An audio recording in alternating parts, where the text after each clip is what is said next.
indikator ke-19 tadi, aspek yang ditelaah adalah rencana pelaksanaan pembelajaran yang telah disiapkan oleh guru-guru kami di SMP Progresif Bumi Solawan. Saya lanjutkan di aspek indikator ke-20, poin 1. Di sini menjelaskan tentang aspek mengenai evaluasi kinerja dan refleksi diri melalui berbagai kegiatan.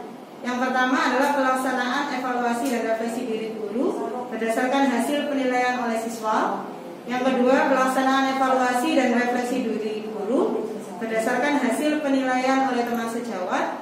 Yang ketiga, pelaksanaan evaluasi dan refleksi guru berdasarkan hasil supervisi oleh kepala sekolah. Dan yang terakhir yaitu pelaksanaan evaluasi dan refleksi diri guru berdasarkan hasil rekaman tentang kerja dirinya. Saya jelaskan terlebih dahulu mengenai bagian alur evaluasi yang dilaksanakan di SMP Progresif Bumi Sholawat.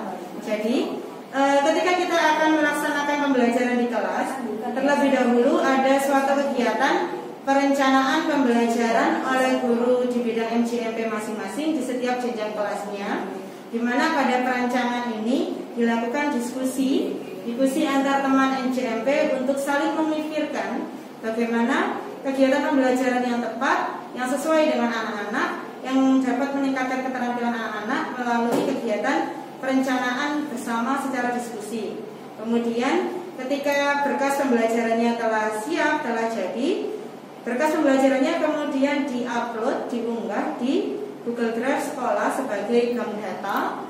Kemudian dilakukan evaluasi berkas pembelajaran yang telah diunggah di Google Drive oleh tim QA. Jadi di sekolah kami ini ada sebuah tim khusus yang namanya tim QA yang digunakan sebagai pemantau mutu pembelajaran, di mana dari berkas pembelajaran yang kami upload itu dilakukan evaluasi yang nantinya ada sebuah feedback kepada guru-guru kami di SMP Progresif Bumi Sholawat. Jadi sejak tahap perencanaan saja kita sudah melakukan suatu penjaminan mutu pembelajaran dilihat dari berkas pembelajaran yang diupload di Google Drive.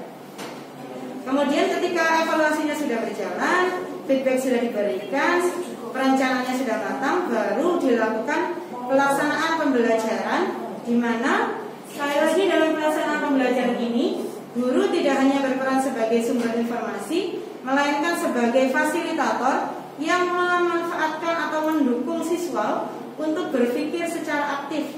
Jadi pembelajaran kita arahnya adalah student center learning.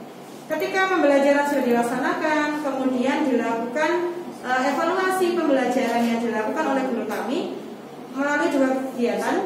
Yang pertama adalah observasi pembelajaran yang dilakukan oleh tim supervisor. Jadi tim supervisor ini ditunjuk oleh kepala sekolah untuk mengawasi pembelajaran yang dilakukan oleh guru-guru kami di kelas. Tim supervisor ini akan berkeliling ke setiap kelas melakukan kegiatan observasi, di mana observasi pembelajaran dilakukan dalam 2 periode setiap semester menggunakan lembar observasi dan angket Google Form. Selain dari observasi pembelajaran oleh tim supervisi, siswa kita juga mengisi sebuah angket Google Form untuk menilai evaluasi yang dilakukan oleh guru yang mengajar. Nanti di akhir akan terbuat atau dihasilkan sebuah rapor atau laporan observasi kinerja guru yang tadinya sudah diobservasi sebelumnya. Rapornya maksimal diberikan 1 hari setelah observasi. Kemudian ada diskusi bersama antara supervisor dan guru yang diobservasi, dilakukan feedback, diskusi bersama untuk memberikan masukan, kritik, dan saran yang sifatnya adalah membangun, tidak menjatuhkan tapi membangun untuk kepentingan dari pengembangan diri guru itu sendiri serta untuk peningkatan kualitas pembelajaran. Kemudian dilakukan pemantauan hasil laporan observasi pembelajaran oleh kepala sekolah. Apabila ada perlu tindak lanjut, maka akan dilanjutkan dengan tindak lanjut bagi guru-guru yang memperoleh hasil observasi yang rendah sebagai sarana diskusi dalam mengatasi masalah dan meningkatkan kualitas pembelajaran. Di sini ada beberapa laporan. Pertama adalah laporan pelaksanaan hasil supervisi pada semester basal. Kalau kalau kita amati dari hasil laporan supervisi, kita memperoleh sebuah hasil yang cukup memuaskan, namun tentu tetap harus dilakukan peningkatan-peningkatan pada bidang-bidang tertentu.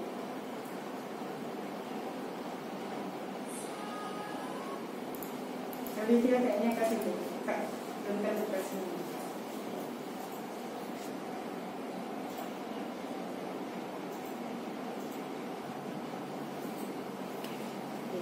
Jadi pada kegiatan evaluasi kinerja, yang pertama saya akan melaporkan mengenai hasil laporan supervisi di semester gasal dan semester genap. Berdasarkan laporan supervisi di semester gasal yang telah dilakukan pada semester yang lalu, diperoleh sebuah hasil bahwa hasil tampilan dari rekap supervisi akademik seperti ini dari nama guru, kelas yang digunakan sebagai tempat observasi, skor, dan di sini telah dituliskan catatan-catatan penting yang dapat digunakan sebagai tindak lanjut untuk memperbaiki kualitas guru dalam memberikan pembelajaran di kemudian harinya. Pada semester gasal ini, apabila kita amati nilai-nilai dari guru-guru kami sudah cukup baik, dari rentang 1 sampai 4 banyak yang sudah mendapatkan angka 3 ke atas. Hanya beberapa saja yang memperoleh 3 ke bawah. Ketika kita lihat nilai tertinggi dan nilai terendahnya, diketahui bahwa nilai tertingginya ada pada 4 dan terendahnya ada pada nilai 2,4. Dari hasil analisis supervisi akademik yang telah kita lakukan, diperoleh sebuah persentase ketercapaian individu. Terdapat 27 guru yang mendapatkan skor dengan kategori yang sangat baik, 56 guru dengan kategori baik, 14 guru dengan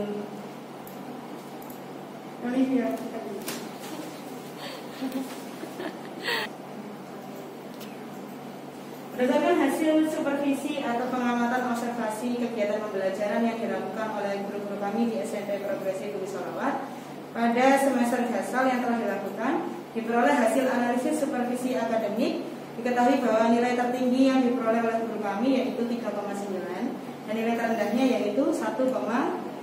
Sedangkan untuk presentasi ketercapaian individu, dari 100 guru yang kita amati, 27 guru mendapatkan skor dengan kategori yang sangat baik, 56 guru dengan kategori baik, dan 14 guru dengan kategori cukup. Sehingga dapat disimpulkan bahwa lebih dari 97% guru di SMP Progresif Bumi Sholawat telah memenuhi semua aspek dalam instrumen supervisi. Ini adalah laporan yang kita peroleh dari hasil pengamatan atau observasi pembelajaran di semester gasal. Selanjutnya di semester 2 atau semester genap. Di semester genap masih sama, nilai tertingginya adalah pada nilai 3,9. Nilai terendahnya sudah naik. Apabila di semester gasal tadi nilai terendahnya adalah 1,3, di semester genap nilai terendahnya adalah 1,4. Persentase ketercapaian dari 100 guru yang disupervisi di semester 2 diperoleh 22 guru mendapatkan skor dengan kategori sangat baik, 64 guru dengan kategori baik, 13 guru dengan kategori cukup, dan 1 orang guru saja yang memperoleh kategori kurang. Baik di semester gasal maupun genap, kita dapat simpulkan bahwa lebih dari 97% guru di SMP Progresif Bumi Sholawat telah memenuhi semua aspek dalam instrumen supervisi. Ini dari hasil laporan pengamatan observasi pembelajaran. Di sekolah kami, penilaian kinerja guru tidak hanya dilihat dari observasi pembelajarannya saja, namun juga dilihat dari kinerja-kinerja yang lainnya. Bila kita lihat dari sudut kinerja guru, di sini ada beberapa aspek penilaian, mulai dari loyalitas, kemudian dari aspek pelaksanaan pembelajaran, hasil penilaian sumatif, dan lain sebagainya. Pada penilaian UKG di semester 1 diperoleh sebuah hasil yang cukup memuaskan, di mana hampir lebih dari 95% guru sudah mendapatkan nilai yang sangat baik. Selanjutnya kembali pada poin 20, poin kedua, aspek yang ditelaah dan indikator yang ditelaah yaitu mengenai hasil evaluasi dan refleksi diri didiskusikan serta didiseminasikan ke teman sejawat yang difasilitasi oleh sekolah. Di sini saya jelaskan terlebih dahulu bahwa di SMP Progresif Budi Sholawat kita memiliki sebuah meeting MCMP yang memang sifatnya sudah terjadwal. Jadi saya jelaskan dulu untuk jadwal meeting MCMP-nya terlebih dahulu. Jadi di sini telah dibuat sebuah jadwal sedemikian rupa. Pada hari Senin jam pertama dan jam kedua, yang bagian meeting adalah kelompok kelas 7, mapel English dan mapel IPA. Sedangkan jam ketiga dan keempat nanti yang berdiskusi atau yang melakukan meeting adalah kelompok QE literasi membaca atau bahasa Indonesia dan QE dari IPA serta tim ketiganya dari IPU. Jadi setiap harinya di sini telah diplot-plotkan, telah diberikan waktu luang di mana tidak ada jam mengajar, tidak ada kegiatan yang lainnya. Memang waktu-waktu ini dikhususkan untuk kegiatan meeting MCMP. Apa tujuan dari meeting MCMP yang dilakukan? Yang pertama yaitu untuk mengevaluasi kegiatan pembelajaran secara bersama, saling berdiskusi, bercerita tentang kegiatan yang ada di kelasnya, kekurangan serta kelebihan strategi yang digunakan, kendala-kendala yang dialami. Di sini kita saling berdiskusi yang arahnya nanti pemecahan masalah apabila ditemukan kendala-kendala di kelas. Jadi kita tidak sendirian di sini menghadapi anak-anak, tapi kita punya tim support untuk saling berdiskusi. Kalau anaknya seperti ini, kita harus seperti apa dan lain sebagainya. Kegiatan meeting di sini juga sebagai sarana untuk mendiskusikan mengenai rancangan pembelajaran yang akan kita laksanakan ke depannya. Di sini saya tampilkan beberapa tahapan pengisian laporannya. Jadi pengisian laporan di sini ini tidak secara lembar kertas, namun sudah menggunakan TIK. Kita memanfaatkan spreadsheet, tinggal mengisi tanggalnya untuk kegiatan meeting, mengisi anggotanya, kemudian mengisi hasil-hasil atau diskusi yang telah dilaksanakan. Saya ambil contoh pada rapat IPU yang dilakukan oleh teman-teman kami pada mapel PKN dan IPS. Jadi IPU di sini berisi tentang mapel, berisi dua materi besar yaitu IPA, IPS dan PKN. Di sini ada pesertanya 3 orang, yaitu yang pertama adalah Ustaz Karim, Ustaz Eka dan Ustaz Yusuf. Dilaksanakan pada tanggal pelaksanaannya Senin 10 Januari 2022. Tempat pelaksanaannya di ruang guru. Pada kegiatan yang dilakukan pada teman-teman ini dijelaskan bahwa mereka sudah melakukan sebuah perancangan berkas pembelajaran minggu depan, kemudian membahas tentang masalah-masalah yang dialami di kelas. Di sini dituliskan bahwa ada permasalahan di kelas 9, di mana ada salah satu kelas 9 yang kurang termotivasi dalam kegiatan pembelajarannya. Kemudian ada kasus lain di mana ada kelas 9 juga yang ganti baju olahraganya lama, mengingat materi ini dilaksanakan setelah kegiatan pembelajaran olahraga. Nah, ketika muncul sebuah permasalahan, kita membuat sebuah tindak lanjut. Jadi nanti ketika teman-teman sudah mengisi di spreadsheet mengenai deskripsi hasil meetingnya, tidak hanya dipajang saja, namun ada tindak lanjutnya.